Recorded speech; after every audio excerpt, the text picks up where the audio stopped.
जय माता दी, जय मां ललितांबिका। कैसे हैं आप सभी? मैं उम्मीद करता हूँ आप सभी स्वस्थ होंगे और आनंदित होंगे। भगवती जगदम्बा की कृपा आप और आपके संपूर्ण परिवार पर निरंतर बरस रही होगी। तो आज जो हम जानकारी लेके आए हैं वो इस विषय पर लेके आए हैं कि देखिए गुरु मंत्र क्या होता है, गुरु मंत्र की शक्ति क्या होती है। दूसरी बात यह कि हम हमारे इष्ट कोई और हैं और हमें गुरु मंत्र किसी और देवी देवता का मिला है, तो इस विषय में क्या करना चाहिए, क्या गुरु मंत्र का जप करना चाहिए या नहीं करना चाहिए, या अपने इष्ट का मंत्र हम अपने गुरु से ले सकते हैं क्या, गुरु मंत्र और इष्ट मंत्र दोनों एक हो सकते हैं या अलग अलग होते हैं। तो आज इस वीडियो में हम इन सभी टॉपिकों को कवर करेंगे। वीडियो को अंत तक देखें। जानकारी पसंद आए तो वीडियो को एक लाइक अवश्य कर दें। कमेंट में जय माता दी लिखें। चैनल पर आप पहली बार आए हैं तो चैनल को सब्सक्राइब कर लें, क्योंकि मैं इसी प्रकार की रोचक और ज्ञानवर्धक जानकारी लेके आता रहता हूं। तो आइए वीडियो को शुरू करते हैं। वीडियो को ज्यादा से ज्यादा लोगों को शेयर करें, क्योंकि बहुत से लोग इसी चीज में कंफ्यूज रहते हैं कि हम करें तो करें क्या। इसलिए ना तो वो गुरु मंत्र को ही समय दे पाते हैं, ना वो अपनी इष्ट की ही भक्ति कर पाते हैं। तो आइए जानते हैं कि इसके पीछे क्या कारण है और क्या सही है क्या गलत है। तो सबसे पहले जानते हैं कि गुरु मंत्र क्या होता है। गुरु मंत्र वो मंत्र है, उसके आगे गुरु शब्द लगाया गया है। इसका तात्पर्य सीधा सा है कि जो गुरु परंपरा से एक मंत्र चला आ रहा है, वो मंत्र जब शिष्य को प्राप्त होता है तो वो गुरु मंत्र कहलाता है। गुरु परंपरा से कैसे चलता है मंत्र? जैसे कि मान लो मेरे दाद गुरु हैं, उन्होंने एक मंत्र को जपा अपने पूरे जीवन, उन्होंने अपने गुरु से लेकर, मेरे दाद गुरु ने मेरे गुरु को वही मंत्र दिया, मेरे गुरु ने मुझे वही मंत्र दिया, मैं अपने शिष्यों को वही मंत्र देता हूं। मेरे शिष्यों के भी यदि कोई शिष्य बनेंगे तो वो भी उनको वही मंत्र देंगे। तो ये एक परंपरा से जो एक मंत्र चला आता है, जिसका जाप निरंतर करते रहते हैं गुरु, उनके शिष्य, फिर उनके शिष्य, फिर उनके शिष्य। तो ये एक परंपरा में जो एक मंत्र चला आता है, ये पूर्ण रूप से जागृत होता है। ये पूर्ण शक्तियों को संचित करके पूर्ण रूप से जागृत है, जो कि हमें गुरु के मुख से मिल जाता है। तो वो मेहनत हमें नहीं करनी पड़ती, जो हमारे दाद गुरु ने, हमारे गुरु ने, उनके गुरु ने जो मेहनत की करके इसकी शक्ति को प्राप्त किया था, तो शिष्य को वो मेहनत नहीं करनी पड़ती और एक शक्ति का भंडार एक मंत्र के रूप में उसको प्राप्त हो जाता है, जिसके कारण उसका एक बार मंत्रोच्चारण ही काफी होता है। तो ये गुरु मंत्र की शक्ति होती है। गुरु मंत्र की शक्ति ब्रह्मास्त्र शक्ति है आपके लिए। यदि आप किसी की भक्ति करते हैं, किसी की पूजा करते हैं, तो आप कुछ वर्षों से कर रहे हैं, लेकिन एक जो परंपरा में एक मंत्र चला रहा है, उसको ना जाने कितने गुरु और कितने शिष्यों ने जपा है, जिसके कारण से वो आपको प्राप्त हुआ है, तो वो अपने आप जागृत है। उसको आपको जागृत नहीं करना पड़ता, उसको आपको उत्कीलित नहीं करना पड़ता, उसका शाप विमोचन नहीं करना पड़ता, उसका विनियोग नहीं करना पड़ता, उसका ध्यान नहीं करना पड़ता। केवल आपको आपके गुरु जो बताते हैं कि आपको इस प्रकार इसका जप करना है, उसी प्रकार से जब आप करते हैं तो आप उस परंपरा में ढल जाते हैं, और जिस कारण से उस मंत्र का पूर्ण प्रभाव आपको देखने के लिए मिलता है। तो गुरु मंत्र एक ब्रह्मास्त्र है आपके लिए। तो गुरु मंत्र की शक्ति ये है, गुरु मंत्र की शक्ति अपरंपार है, क्योंकि वो ना जाने कितने लाखों करोड़ों में उसका जप हो जाता है। गुरु परंपरा में वो जाने कितने वर्षों से चला आ रहा है। यदि आपके गुरु शाक्त संप्रदाय के हैं तो देवी मंत्र होगा कोई, वैष्णव संप्रदाय के हैं तो नारायण मंत्र होगा, चाहे वो राम के रूप में हो चाहे कृष्ण के रूप में हो। गुरु शाक्त संप्रदाय से आते हैं, वो आपको जब मंत्र देंगे तो वो देवी मंत्र होगा, चाहे वो किसी भी प्रकार का मंत्र हो, चाहे वो किसी भी देवी के स्वरूप का मंत्र हो। यदि आपके गुरु शाक्त संप्रदाय से आते हैं, लेकिन वो माँ दुर्गा का मंत्र हो सकता है, वो माँ लक्ष्मी का मंत्र हो सकता है, वो माँ बंगलामुखी का मंत्र हो सकता है, माँ काली का मंत्र हो सकता है। तो शाक्त संप्रदाय से यदि आप दीक्षित होते हैं तो आपको देवी मंत्र ही प्राप्त होगा, चाहे वो वैदिक हो, चाहे साबर हो या बीज मंत्र हो, तो आपको देवी मंत्र प्राप्त होगा। यदि आप वैष्णव संप्रदाय से दीक्षित होते हैं तो आपको वैष्णव मंत्र ही प्राप्त होगा, चाहे वो भगवान नारायण का हो, राम जी का हो, भगवान कृष्ण का हो, या उनके किसी भी 24 अवतारों में से कोई भी मंत्र हो सकता है। शैव्य संप्रदाय से यदि आप दीक्षित होते हैं तो आपको भगवान शिव का मंत्र मिलता है, जो एक परंपरा में चला आ रहा है, जो आपके गुरुओं ने उसका जप किया है और उनके गुरुओं ने उनको प्रदान किया है और वो अपने शिष्यों को प्रदान कर रहे हैं। तो इस प्रकार से एक परंपरा में एक मंत्र चलाता है और वो उसकी शक्ति इतनी अपरंपार होती है कि जब आप कहीं भी अक्षम्य हो रहे हैं, आपको कहीं कोई मार्ग नहीं दिख रहा, तो वहां आपका गुरु मंत्र आपके लिए ब्रह्मास्त्र की तरह कार्य करता है। आपका गुरु मंत्र आपको तार देता है, आपका गुरु मंत्र आपके सभी संकटों को काट देता है। तो ये होती है गुरु मंत्र की शक्ति। अब बहुत से लोग कहते हैं कि हमारा गुरु मंत्र कोई कार्य ही नहीं कर रहा। तो देखिए, जो एक परंपरा चली आ रही है, गुरु परंपरा जो है, अगर आप उससे दीक्षित हुए हैं तो आपका मंत्र इतना पावरफुल होता है कि उसको भगवान भी नहीं काट सकते। इसलिए गुरु का पद भगवान से ऊपर है, उसको भगवान भी नहीं काट सकते। आपके कर्मों को भी उनको काटना पड़ता है, आपके कर्मों को भी वो काट देते हैं। यदि आप अपने गुरु मंत्र के प्रति समर्पित रहते हैं तो भगवान को आपके पाप कर्मों को भी काटना पड़ता है और आपको इच्छित फल प्रदान करना पड़ता है। लेकिन जो आजकल बन के बैठ गए हैं, 4 दिन पूजा की, थोड़ी सी शक्ति एनर्जी उनके ऊपर आई और वो खुद को एक गुरु की उपाधि देके बैठ गए हैं, फिर वो अपने मन से आपको कोई भी मंत्र दे रहे हैं, तो वो कार्य करेगा या नहीं करेगा ये मैं नहीं कह सकता हूं। लेकिन एक परंपरा जब चलती है तो वो जरूर कार्य करता है। जैसे कुलदेवी की परंपरा चलती है कि हमारे दादाजी ने उस शक्ति को पूजा, हमारे पिताजी ने उसको पूजा, हम आज पूज रहे हैं, कल हमारे बच्चे भी उसी शक्ति को पूजेंगे, तो वो शक्ति कुल में स्थापित हो जाती है, जिसके कारण से कोई और देवी देवता हमारी सुने या ना सुने, लेकिन कुल देवी हमारे साथ 24 घंटे खड़ी होती हैं और उनको साल में हमें 2 या 4 बार पूजा देनी पड़ती है। तो इस प्रकार से ये परंपरा चल के आती है। तो ये तो होती है गुरु मंत्र की शक्ति। तो मुझे उम्मीद है कि आप समझ गए होंगे कि गुरु मंत्र की शक्ति क्या है। अब बात यहां करते हैं कि हम किसी और की कर रहे हैं, लेकिन हमारा गुरु मंत्र किसी और देवी देवता का है, तो क्या हमें उससे जप करना चाहिए? तो बिल्कुल करना चाहिए। पहली बात तो हर व्यक्ति को एक चीज ये याद रखनी चाहिए कि यदि आप देवी उपासक हैं तो आप किसी शाक्त संप्रदाय के जो गुरु हों आप उनसे दीक्षित होइए। तो आपके मन में ये ग्लानि नहीं रहेगी कि हम देवी की पूजा करते हैं, मंत्र हमें शिव का मिल गया, या मंत्र हमें नारायण का मिल गया, या मंत्र हमें किसी और देवी देवता का मिल गया। तो एक तो ये ग्लानि आपकी नहीं रहेगी। दूसरी बात, यदि आप भगवान शिव को मानते हैं तो आप शैव संप्रदाय से दीक्षित होइए। यदि आप भगवान नारायण को मानते हैं तो वैष्णव संप्रदाय से दीक्षित होइए। तो पहली बात तो ये है। लेकिन बहुत से लोग ऐसे होते हैं कि अपनी इच्छा अनुसार उनको गुरु नहीं मिलते हैं। बहुत से लोग इतना दूर नहीं जा सकते हैं गुरु ढूंढने के लिए। वैसे तो हमें गुरु को ढूंढना नहीं होता, गुरु हमें ढूंढते हैं। गुरु अपने आप हमें ढूंढते हैं और हमारे इष्ट हमारे गुरु को हम तक स्वयं पहुंचाते हैं। तो हमें गुरु को नहीं ढूंढना पड़ता। एक बार जिसको देख के मन में शांति मिल जाए और पूर्ण विश्वास हो जाए कि इनके अलावा मेरा कोई सगा नहीं है, समझ लो वही आपके गुरु हैं। और एक गुरु वो हैं जिनका आप मंत्र भी जप रहे हो, जिनके कहे अनुसार आप चल रहे हो, लेकिन आपके मन में संतोष नहीं है, तो समझ लीजिए कि वो आपके लिए उचित गुरु नहीं है। तो पहली बात तो हम गुरु को नहीं ढूंढते, गुरु हमारा चुनाव करते हैं। बहुत से लोग मुझसे भी कहते हैं कि हम आपको गुरु मानते हैं, हम आपको गुरु बनाना चाहते हैं। अरे तुम बनाना चाहते हो क्या? मैंने स्वीकारा आपको शिष्य के रूप में? क्या मैं आपको दीक्षित करना चाहता हूं या नहीं? क्या मैं आपके गुरु के लिए उचित हूं या नहीं? क्या आप मेरे शिष्य बनने योग्य हैं या नहीं? बच्चे ही बोलते हैं कि हम आपको गुरु मानते हैं, तो वो ठीक नहीं है। आज आप गुरु बना लोगे, लेकिन कल आपके मन में यदि विकार आया, आप कोई दूसरा गुरु ढूंढेंगे। तो आजकल गुरु नहीं रहे। आजकल गुरु को ऐसे बदल दिया जाता है जैसे व्यक्ति कपड़े बदलता है, बर्तन बदलता है, ऐसे गुरु बदल दिए जाते हैं। नहीं तो जिस प्रकार एक पति के साथ ही पत्नी को आजीवन रहना चाहिए और एक पति को एक पत्नी के साथ आजीवन रहना चाहिए, उसी प्रकार एक भक्त को एक इष्ट के साथ पूर्ण जीवन रहना चाहिए और एक गुरु के ही ज्ञान से उस शिष्य को चलना चाहिए। तो वो कहीं मात नहीं खाता, लेकिन 10 जगह आप पैर पसारोगे तो चोट ही लगेगी आपको। इसलिए एक बार में एक नाव में ही सवार होना चाहिए। तो हम गुरु को नहीं ढूंढते, गुरु हमारा चुनाव स्वयं करते हैं।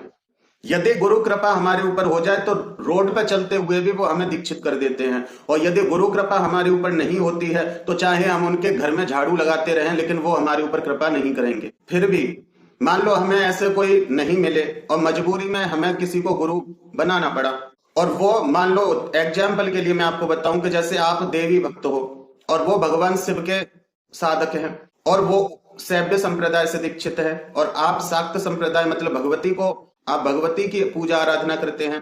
तो देखिए, पहली बात तो आपने शैव संप्रदाय के किसी गुरु से दीक्षा ले ली और उन्होंने भगवान शिव का या उनकी परंपरा में कोई भी मंत्र चला आ रहा हो वो आपको दे दिया, तो इसका मतलब ये नहीं कि आप उस मंत्र को जपेंगे तो आप देवी भक्त नहीं कहलाएंगे, ऐसा कुछ भी नहीं है। भक्ति आप किसी की भी कर सकते हैं, भक्ति करने में कोई वो नहीं है, लेकिन जो गुरु मंत्र है वो आपका सुरक्षा है, वो आपकी मुक्ति का मार्ग है। आप अपने गुरु मंत्र की एक माला कीजिए, फिर उसके बाद आप किसी भी देवी देवता की पूजा कीजिए। गुरु मंत्र आपको नहीं रोकता है। गुरु मंत्र का कार्य यह होता है कि आपकी सुरक्षा करे, और यदि आपके ऊपर कोई नकारात्मक शक्ति को भेजता है या आपकी भक्ति से ही कोई नकारात्मक शक्ति उठती है, कोई नकारात्मक शक्ति अट्रैक्ट होती है, तो गुरु मंत्र वहां आपकी रक्षा करता है। क्योंकि जब आप पूजा से पहले गुरु मंत्र का जप कर लेते हैं तो एक ऑरा बन जाता है। फिर आपको ना तो आसन कीलने की आवश्यकता होती है, ना आपको किसी प्रकार की सुरक्षा कवच की आवश्यकता होती है। वो गुरु मंत्र ही आपके लिए सबसे बड़ा सुरक्षा कवच होता है। यदि कोई भी शक्ति आपको परेशान करेगी या आपकी भक्ति पूजा में विघ्न डालेगी, तो उसको गुरु मंत्र का जो कवच है, जो आपने गुरु मंत्र का जप किया था, उससे एक ऑरा बना था, गुरु का अंश वहां पहरा देता है। तो आप तक उस शक्ति को पहुंचने से पहले गुरु से उलझना पड़ता है, और गुरु से उलझ पाना तो त्रिदेवों के भी बस की बात नहीं, क्योंकि गुरु का पद बहुत ऊंचा होता है, जो सही गुरु है। क्योंकि कहा जाता है गुरुर ब्रह्मा गुरुर विष्णु गुरुर्देव महेश्वर गुरुर साक्षात परम ब्रह्म तस्मै श्री गुरुवे नमः। मतलब गुरु ही ब्रह्मा है, गुरु ही विष्णु है, गुरु ही शिव है, और इन तीनों को भी बनाने वाला जो पर ब्रह्म है उसके समान गुरु हैं। अखंड मंडलाकारं व्याप्तं येन चराचर तत्पदं दर्शते येन तस्मै श्री गुरुवे नमः। मैं अपनी बात बताता हूं। मैंने जब गुरु धारण किया था, जब मैं दीक्षित होने के लिए गया, मेरे गुरु शाक्त संप्रदाय से हैं। मैं भी बचपन से देवी उपासक हूं और भगवती की कृपा रहेगी तब तक रहूंगा।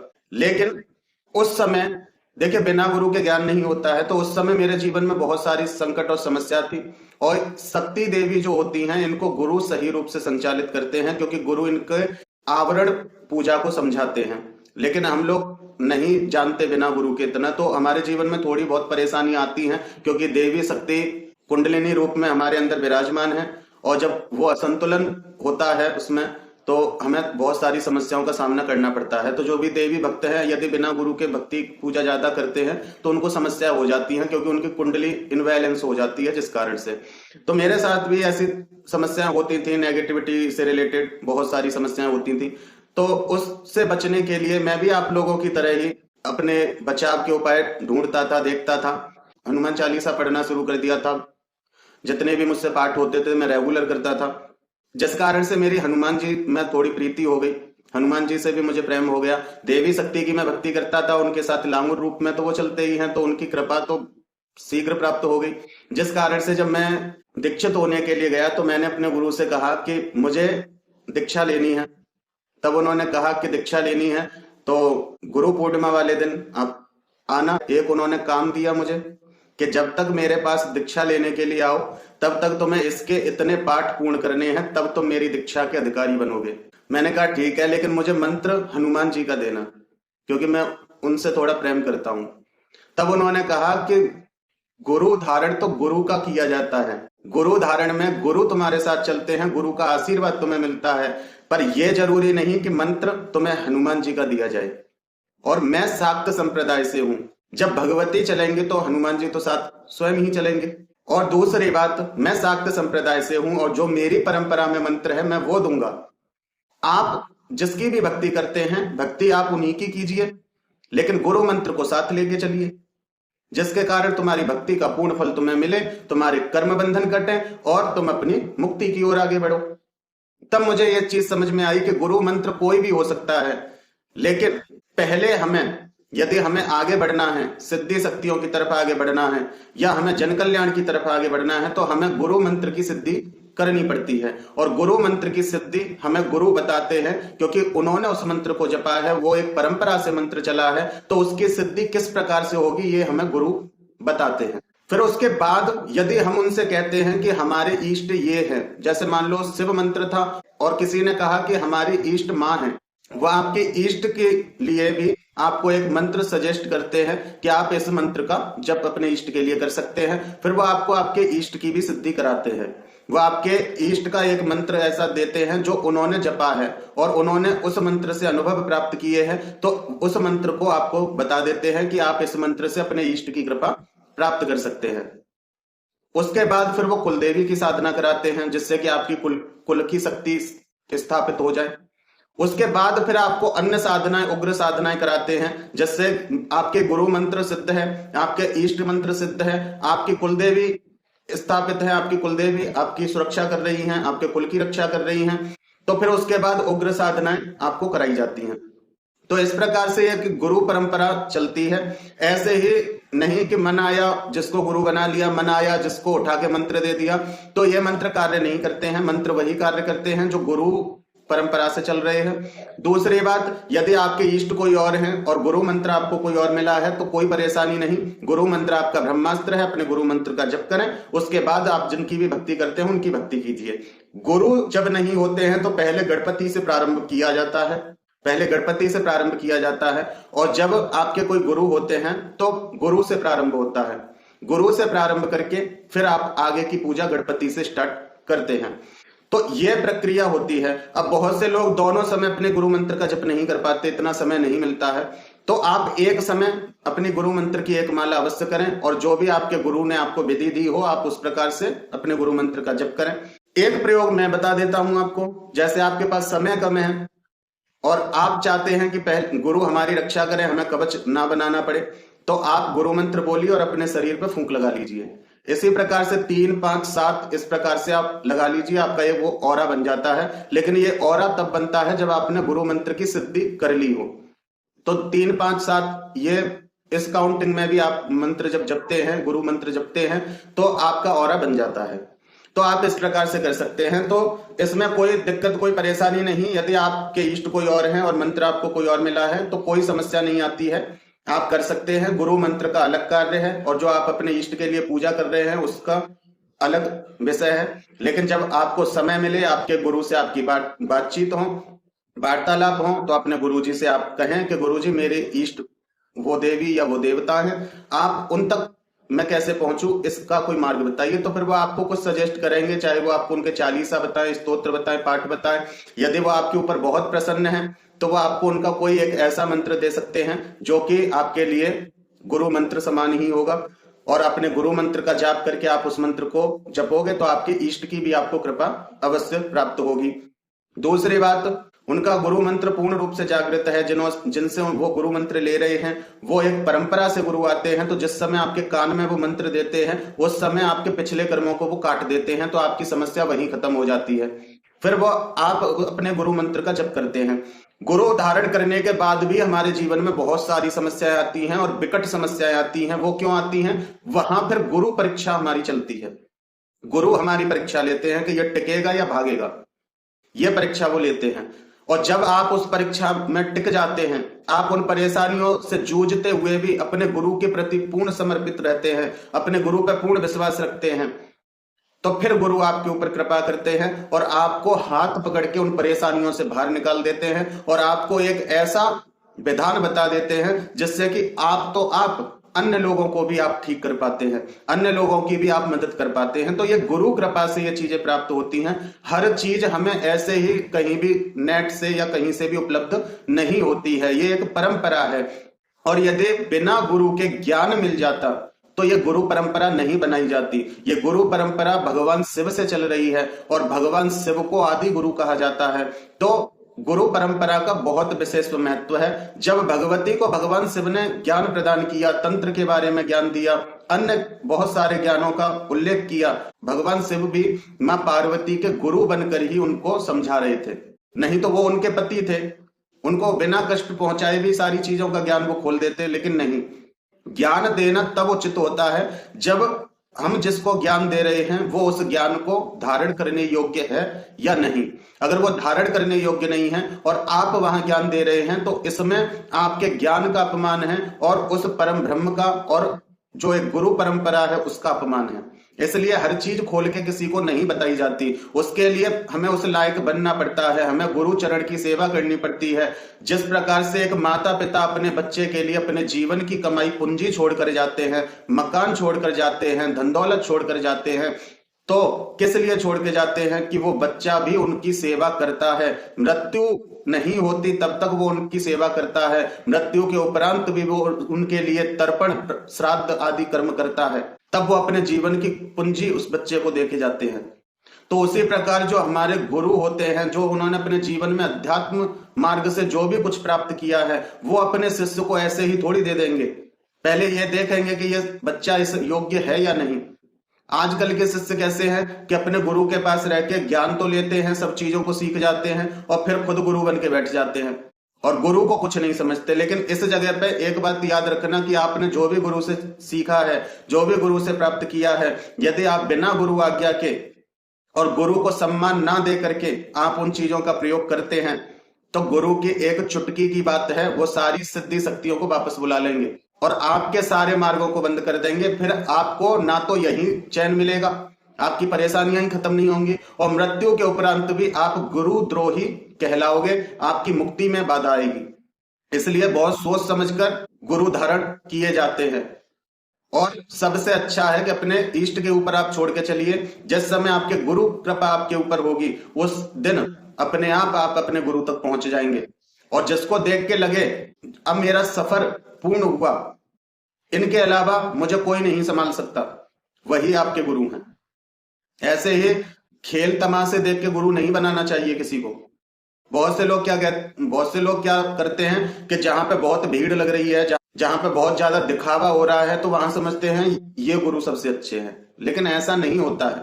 तमाशा दिखाने वाले चौराहे पर तमाशा दिखाते हैं, लेकिन जो सच में कलाकार होता है वो ऐसे स्थान पे अपनी कला का प्रदर्शन करता है जहां लोगों का भला हो सके, लोग कुछ सीख सके।